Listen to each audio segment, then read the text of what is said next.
आज के समय में अगर हम दुनिया को देखें तो दुनिया बहुत ही आगे निकल चुकी है। जहाँ पर भी जो भी डेवलपमेंट हुआ, जहाँ पर जो भी विकसित चीज़ें हुई, वो सारी सिर्फ एक चीज़ से मुमकिन था, जो थी एक भारत की सबसे बड़ी खोज।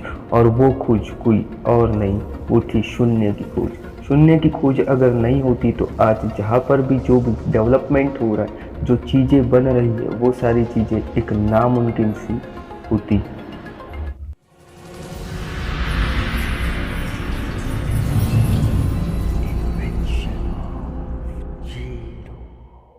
हमारे भारत देश में कई शताब्दी पहले जैसे शून्य की खोज नहीं हुई थी, उस समय हमारे जो मैथमेटिशियन हुआ करते थे, उनको कैलकुलेशन में बहुत ही ज़्यादा प्रॉब्लम हुआ करती थी। भारत की बात करें तो भारत में शून्य पूर्ण तरह 5वीं शताब्दी में विकसित हुआ।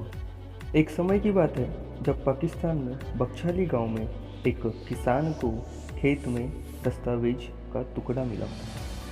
माना जाता है कि ये जो टुकड़े मिले हैं, ये सारे के सारे टुकड़े पांडुलिपि ग्रंथ थे।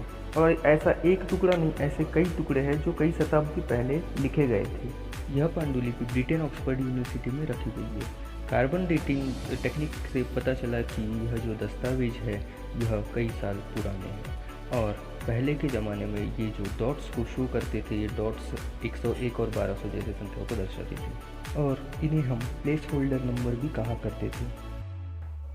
पहले के समय में इक्वेशंस को पोयम के फॉर्म में पढ़ा जाता था, और जैसे आसमान, अंतरिक्ष जैसे शब्दों को शून्य की जगह रखा जाता था।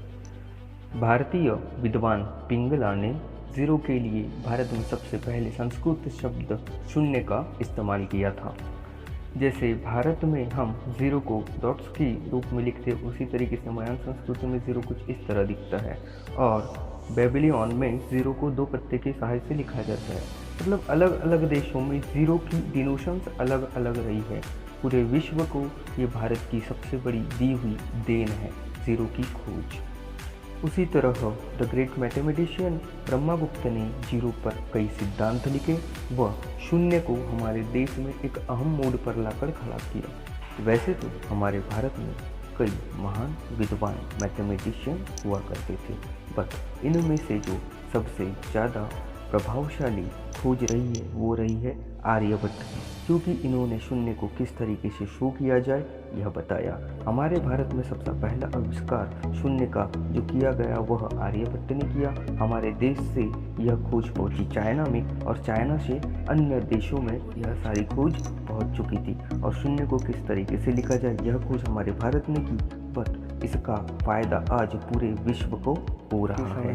दुनिया जमीन से लेकर तो चांद तक पहुंच गई है, पर किसी को क्या पता है कि इसके पीछे एक बहुत बड़ा रीज़न है। क्योंकि अगर मान लो शून्य की खोज नहीं होती, इक्वेशंस नहीं बन पाते, और हमारी दुनिया आज जहाँ है वैसे अनगिनत आविष्कार शायद ही मुमकिन थे। क्योंकि शून्य का खोज एक दुनिया के लिए बहुत बड़ी खोज रह चुकी है। और मैं मानता हूँ कि अगर शून्य नहीं होता तो आज दुनिया जहाँ पर है वहाँ पर नहीं होती। यह भारत की दुनिया को सबसे बड़ी जगत की देन है। शून्य को अगर हम एक नज़रिए से देखें तो आज हम उसे कंप्यूटर का एक मूल आधार मानते हैं, और कंप्यूटर का हमारे जीवन में मूल अमूल्य है। तो यह हमने देखा दोस्तों कि शून्य का इम्पोर्टेंट हमारे लाइफ में कितना ज़्यादा है, और शून्य का आविष्कार होने से हमें कितना लाभ हुआ।